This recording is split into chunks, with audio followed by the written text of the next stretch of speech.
In front of me is REALME 11 and today I would like to show you how you can check a password saved in Google Passwords Manager.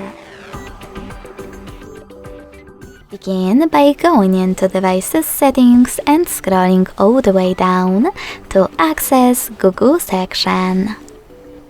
Now tap on Autofill, Autofill with Google, and Google Password Manager. Finally, click on one of your passwords that you wish to check and enter your current login method.